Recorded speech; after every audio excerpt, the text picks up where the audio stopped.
Thank you, Ivan, and thank you to Dan for the introduction earlier. Also thank you to Dan, because while it's very easy to have an idea on a phone call and suggest that we should get people together, it takes a certain entrepreneurial spirit and sort of go-getter attitude to actually take those ideas and put them into practice. So without Dan and his foresight, his insight, we certainly would not be at the stage we are today, either with this conference or with the working group that I want to talk to you about. A very brief history of annotation at the W3C. The first attempts at annotation were way back in 2001, when the W3C published a little note about Annotate, which was quite straightforward, reasonably easy to understand, but didn't make a lot of waves. In 2009, there were two projects started to extend Annotate to be a little bit more functional. The Open Annotation Collaboration in the Arts and Humanities, and Annotation Ontology in the science domain. In 2011, those two groups got together as a community group to reconcile their work, courtesy of Ivan. And in 2014, after a reasonably successful community group process, we launched the Web Annotation Working Group to take the output of the community group and turn it into a full technical recommendation. There is one more feature, hopefully, to our story, which is by the end of this year, we intend to have full technical recommendations, so along the same lines as HTML, CSS, and all of the other recommendations that the W3C publish. So a little bit about the community group and how it might differ from the working group. So the mission of the community group was broadly around interoperability of models rather than systems. So in order to do that, we had some principles, such as following the architecture of the World Wide Web, to reuse existing web standards wherever possible, providing a single coherent model to implement rather than sort of squashing things together. That model should be orthogonal to the domain of interest, so it should be exactly the same model for science as it is for arts, as it is for the general web at large. You shouldn't have to adopt specific platforms in order to implement it, so we didn't want to require, for example, Sparkle in order to search. You shouldn't have to implement using a triple store, even if it is linked data underneath. And that was in order to maintain low implementation costs, such that we hoped there would be a lot of uptake and implementation, which we have seen over the last several years. The working group then has taken that as the baseline, and we have extended the model to add some additional features that have been requested. I'll talk a little bit about them. And our status at the moment for the model is that we have a working draft. It's about our third working draft, and hopefully by the end of June we will be into candidate recommendation, at which point by the end of the year we'll be technical recommendation. We separate out the vocabulary from the model so that in the future someone might come along and say, we really like this model, we want to re-implement it using some new technology. So we have a separation between model and vocabulary. Serialization I will also talk about in the future in this presentation, which we have merged with the model. So there aren't two separate documents, one for model and one for serialization. The reason for that is it's very hard to understand a model if you can't see it serialized. One thing which we added on top of the community group's work is a protocol. So the community group did not specify how annotation should be transferred between systems, and we've taken that on in the working group. We started looking into client-side APIs, but felt that we didn't have enough experience yet with the basics. So we have a working draft around one of the features that we think will be necessary, but we're not confident and exactly how it should be implemented, so we're looking for more experience in that space. And robust linking is pretty much what we were talking about in the questions for the Microsoft Edge talk. How, given that web pages change all the time, can we have this robust linking without freezing and without taking screenshots of the web page? So there's no formal output expected for that. It's more of a discussion and research. So how can we do this rather than you must do it this way? So in both the working group and the community group, the largest challenge that we faced wasn't any technical thing. It was the social question of what is annotation. So the definition that we came to is a little bit wishy-washy, but it encompasses all of the use cases that we've heard. So an annotation is a set of connected resources, typically including a body and target, where the body is related to the target somehow, which is clear as mud. So the way that we like to think about it is what users use annotation for. So users annotate in order to provide an aide-memoire, such as bookmarking, so that you can go back to that page more easily, to share and inform, so commenting about some resource that they then want to share that comment with others. To improve discovery, so the search notion, if you annotate a page to say that it's, this page is about wedding dresses, and you search your annotations, you'll find wedding dresses and come back to the page. To organize resources, such as by identifying things or by tagging things, and to interact with others, such as by replying to annotations that other people have made.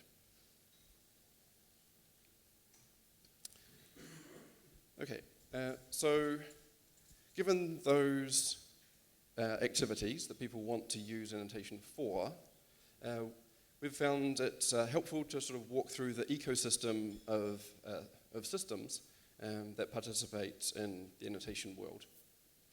So of course it starts with the publication of content on the web. If there was no web, there would be nothing to annotate with web annotation. Then some user comes and looks at that web page in a browser, and they want to make a comment on it.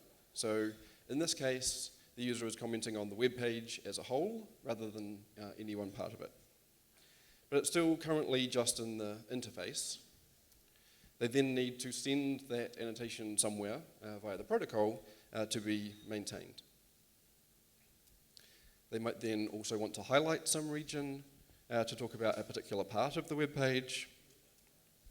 Or they might want to highlight some region of an image or segment of a video, which is embedded within the page as opposed to the HTML itself. And all of those annotations then get sent to some storage mechanism. Along comes our green user and can read those annotations, assuming that they have the right permissions. They might want to reply to an annotation that the first user has made, and then store that annotation in their own annotation system, even though it's a reply to the original user's annotation. So now, of course, we have this decentralized system where you can have as many annotation stores as you want. It would be great to have aggregators that can then go around and collect all of those annotations to make them searchable. So the protocol can work server to server rather than just client to server. And there can be notifications that annotations were created.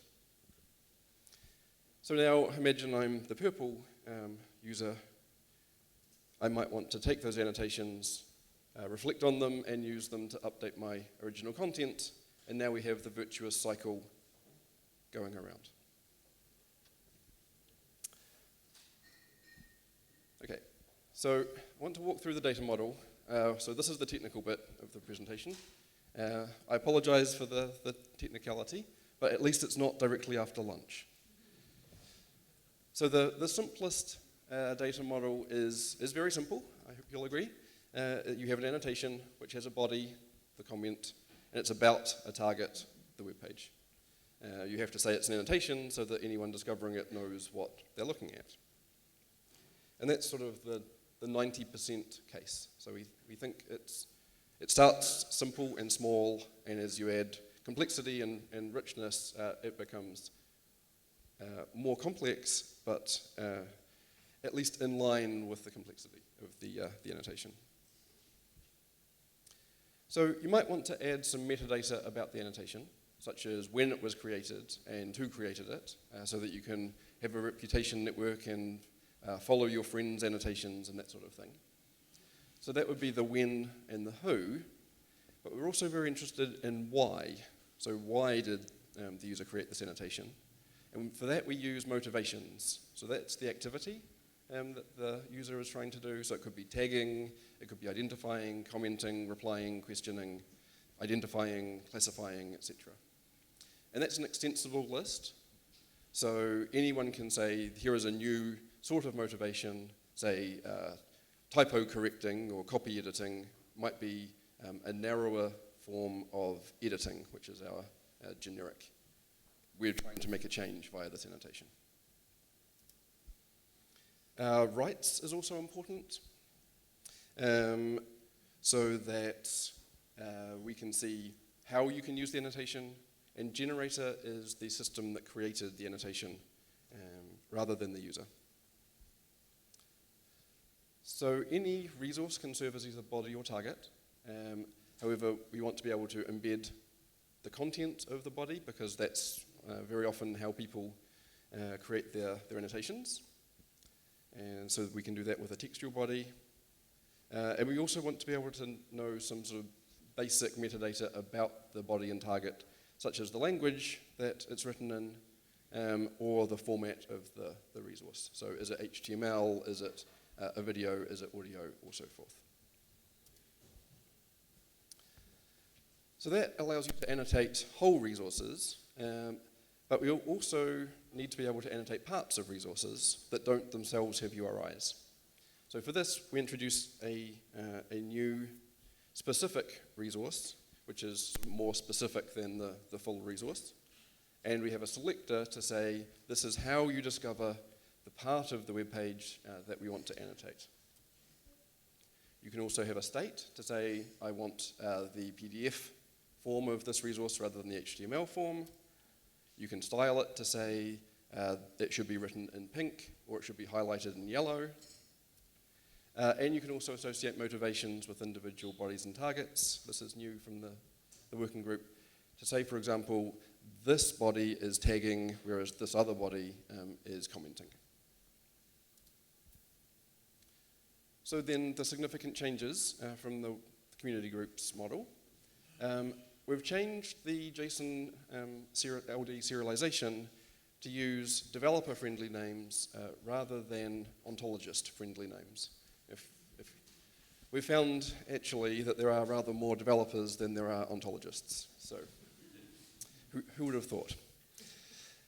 We've replaced the way that we do embedded content. So previously we used content as text, which is not a recommendation from the W3C. It looked like it might become one. It didn't, so we had to replace it.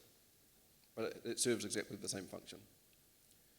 We allow a very simple form of annotation that just has a string as the body rather than a full resource. We allow ordered options for choice so that you can say the publisher prefers the English version of the comment, but also provides a French, a German, and a Spanish version. We're using structure in JSON to be able to chain selectors together in order to select sub-selections. We're much clearer around the cardinality and data type constraints, and we intend to change the namespace URI. This is from the working group meeting that we had just before this conference. So then those were changes, so we're not backwards compatible. We've also added several features, such as the ability to provide rights information about the resources. So what's the license for the resources that participate in the annotation. An ability to use schema.org's audience capabilities to say this is the audience the annotation is intended for. Other identities, for the annotation. So here is the canonical URI that you should use to cite this annotation, or here are URIs from which I've harvested this annotation and republished it. The ability to describe rendering software, and as previously to provide the motivation for including the body and target within the annotation. Based on implementation experience, we've also added new selector types, such as those based on CSS and XPath, and allow collections of annotations to be published rather than annotations separately. So, serialization-wise, we use JSON-LD. We find it to be easy for developers to use while still retaining linked data processes underneath. So basically, curly brackets are the new angle brackets. We also have the annotation protocol, which is based on the linked data platform, which is a recent specification from the W3C. So we provide containers in which annotations can be managed. It's REST-based, so it's pretty straightforward. It's linked data, so that participates well with the rest of the data on the web crowd. We provide ways of discovering those containers, paging, because there can be millions of annotations in a single container. And yeah, there's a couple of small changes that we make to LDP, such as we require JSON-LD and we don't require Turtle, but we do recommend it. So, next steps. Testing. We need to have a full test suite for systems to use, and we have a plan for how to do that, which we'll be implementing and refining over the coming couple of months. And the idea is to use JSON schema to test individual features of the annotations, given that JSON-LD is our preferred serialization. But in order to have something to test, we need implementations, which is where you all come in. So we need 2 implementations of every feature in the spec in order to get through the candidate recommendation process. And so if you were to implement something and let us know, we would be most appreciative because we would hate to have to take out features that you are actually using in practice because we didn't know that you'd implemented them. So please do, when you make implementations, test them with the tests and contribute the results back to us. So with that, thank you very much. The references for the specs are there.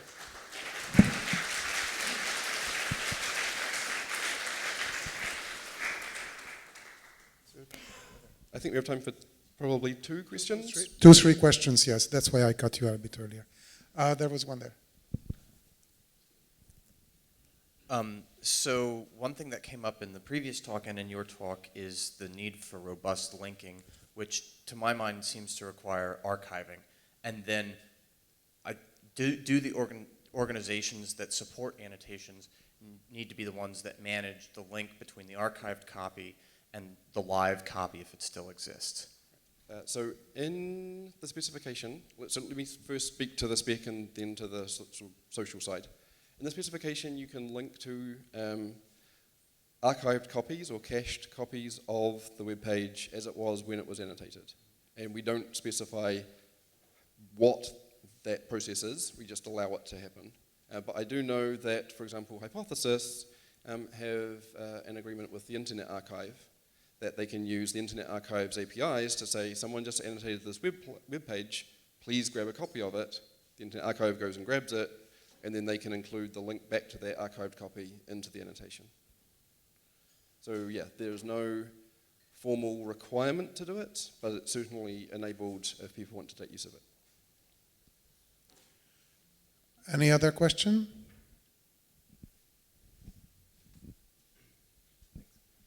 Yeah, I kind of want to pick up on that. Couldn't it actually happen that people make comments and they affect the change in a web page? Right. I mean, you fix issues, you present like, oh, there seems to be an issue here, and then the web page changes because of that. Yep.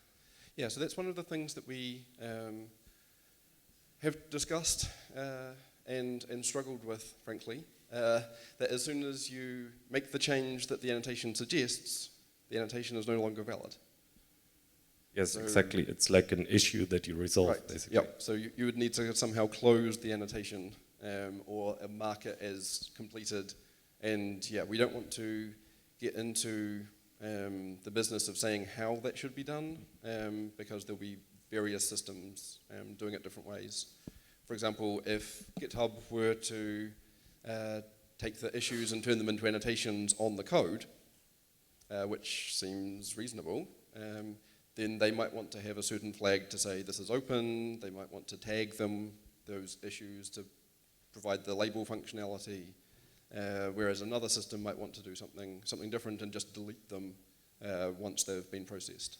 So the folks from the Wikimedia Foundation are also very interested because Wikipedia has seen declining editors or editorial numbers, and they see annotation as a potential way to re-engage with the community and get further people commenting with changes to be made, rather than having to learn all of the arcane machinery that MediaWiki requires. Yeah, they have this very restrictive process of like how they iterate on the content. So yeah, that turns people off, I guess. So the next speaker, I don't know where he is. While he is setting himself up, if there's a third question, then we can still take that. Carried once, carried twice. Then thank you very much, Rob, again.